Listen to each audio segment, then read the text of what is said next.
Oke teman-teman, aku akan lanjutkan sekalian ya. Kita akan mendalami masalah kelainan yaitu hiperkortisolisme atau peningkatan hormon kortisol.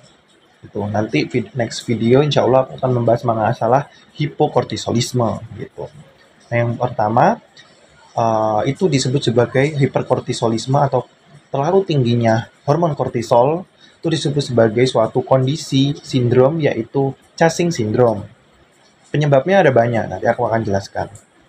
Ya, jadi Cushing syndrome ini merupakan salah satu istilah umum karena tingginya suatu hormon kortisol, berbagai etiologi dan perubahan ritme sirkadian kortisol. Penyebabnya adalah yang paling banyak sampai sekarang adalah pemberian glukokortikoid eksogen, biasa pemberian jamu, dikasih kortikosteroid, obat-obatan dexamethasone, prednison gitu ya.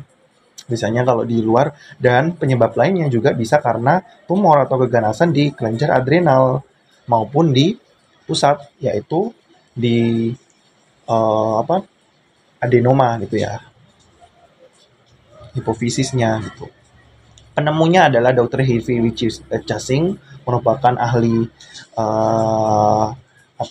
neurosurgeon atau ahli bedah saraf berkebangsaan Amerika. Penemunya pada tahun 1912. Ini merupakan salah satu kasus pertamanya mini G 23 tahun Rusia yang menemukan adalah Henry Sumton ya, 1695 gitu. Karena kan dulu kan publikasi sangat kurang. Yang pertama pernah dipublikasi adalah yang orang ini mini G ini. Nah, bagaimana epidemiologinya? Jadi insiden daripada sindrom Cushing ini berkisar 1,2 sampai 2,4 juta per tahun. Sebenarnya itu banyak, cuman karena tidak terlihat gitu. Dan juga labnya itu sangat, ya maksudnya sangat kurang ya kalau di Indonesia gitu ya. Makanya biasanya misdiagnosis gitu. Datang-datang dengan misal diabetes mellitus yang mana tipe lain, habis itu hipertensi yang tidak terkontrol terus-menerus dengan ada penampakan-penampakan wajah-wajah sindrom Cushing ini gitu, biasanya gitu. Yang mana paling banyak biasanya pada perempuan, 4 kali lipat biasanya banding 1. Gitu. Secara umum tadi udah aku jelasin, jadi sindrom Cushing merupakan salah satu kelebihan hormon kortisol gitu, atau disebut sebagai kondisi hiperkortisolisme. Itu ya. Oke, nah ini manifestasi klinisnya, gambarannya. Nah, di sini gejala-gejalanya, biasanya kenaikan berat badan pada 91% orang. Menstruasinya tidak reguler gitu. Dapatnya kok ganti-ganti gitu-gitu ya. Terus hirsutism atau tumbuh-tumbuhnya bulu, terus di dagu gitu-gitu ya. Di apa? Pada wanita gitu ya. Wajahnya mirip laki-laki gitu-gitu. Terus biasanya cemas, psychiatric dysfunction karena kan kortisol kan hormon stres gitu ya. Tingginya itu bisa menyebabkan suatu kondisi psikiatri. Backache, muscle weakness atau kelemahan otot, sering fraktur maupun kerontokan dari rambut gitu teman-teman. Terus sign-sign yang lain atau tanda-tanda yang kita bisa temukan pemeriksaan fisik, tadi kan simptom atau gejalanya. Sekarang tanda-tandanya, biasanya obesitasnya adalah obesitas sentral gitu ya, central obesity sekitar 95-97% pada orang-orang Cushing syndrome ini. Dan akan terjadi obesitas utamanya di truncal maupun general sata gitu.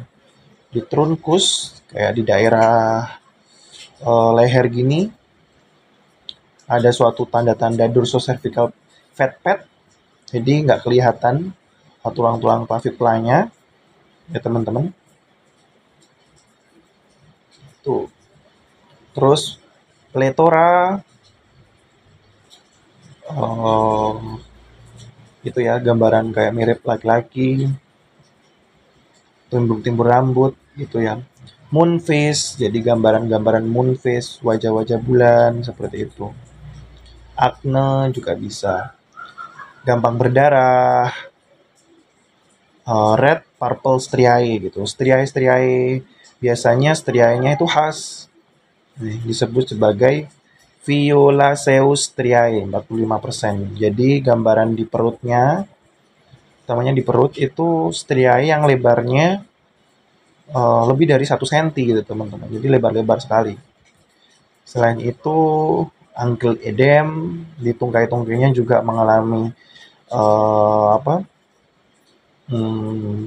Bengkak maupun pigmentasi-pigmentasi kulit juga akan bisa muncul gitu. Terus beberapa lain yang bisa kita temukan biasanya orangnya hipertensi terus-menerus, diabetes gitu, osteoporosis maupun timbul renal kalkuli ya. Nah, ini tanda-tanda yang lainnya juga tadi udah banyak aku jelasin ya, bisa menyebabkan suatu komplikasi juga, myocardial infarct, systemic arterial hypertension, itu paling sering 75% ini yang dihindari ya. Kondisi-kondisi sepsis juga bisa terjadi, diabetes, dislipidemi, gitu. Terus trombosis diatesis 80% ya, proximal myopathy atau lemahnya otot, gitu. Penurunan libido, ya teman-teman. Ini striae-striae-nya bisa teman-teman lihat, jadi tebal ya, lebih tebal. Terus ini adalah penyebab yang pertama, penyebab eksogen, ada penyebab eksogen, ada yang endogen gitu nanti. Kalau ini adalah endogen. Penyebab eksogennya ya karena kortikosteroid gitu. Penggunaan jangka panjang, excess of corticosteroid jangka panjang. Iatrogenic admission of exogen corticosteroid, prolonged admission of corticosteroid gitu. Sehingga kan ingat kortikosteroid itu kan intinya ya memasukkan kortisol dari diet kita gitu kan. Otomatis di plasma kortisol akan meningkat, apalagi ini jangka panjang gitu. Lama kelamaan nanti yang terjadi adalah manifestasi sindrom klinis dari sindrom Cushing gitu. Nah, itu tadi ya, itu terkait dengan yang eksogen. Nah, selanjutnya ini yang endogen. Endogen dibagi menjadi dua, ada ACTH dependent, ada ACTH independent. Intinya adalah ACTH tadi kan diproduksi oleh hipofisis anterior ya, ke organ target yaitu ke kelenjar adrenal. Nah, apabila suatu masalah yang disebut sebagai ACTH dependent, otomatis harus ada ACTH bekerja baru akan timbul sindrom Cushing atau ACTH-nya terlalu banyak gitu ya teman-teman. Bisa karena ini yang paling sering Cushing disease. Berarti karena di sini adenoma, suatu tumor yang menyerang pada kelenjar adrenal, pituitary anterior gitu. Itu Cushing disease biasanya. Selanjutnya yang lain, dependent yang lain adalah ectopic ACTH. Nah, ini yang paling kita bisa singkirkan ya. Bisa kanker-kanker di tempat-tempat lain, pankreas, di paru-paru, tiroid gitu-gitu ini. Kanker-kanker yang lain. Ectopic yang lain gitu. Terus kalau yang independent itu fokus ke kelenjar adrenalnya. Berarti kelenjar adrenalnya yang mengalami suatu tumor gitu. Adrenocortical adenoma, karsinoma gitu-gitu.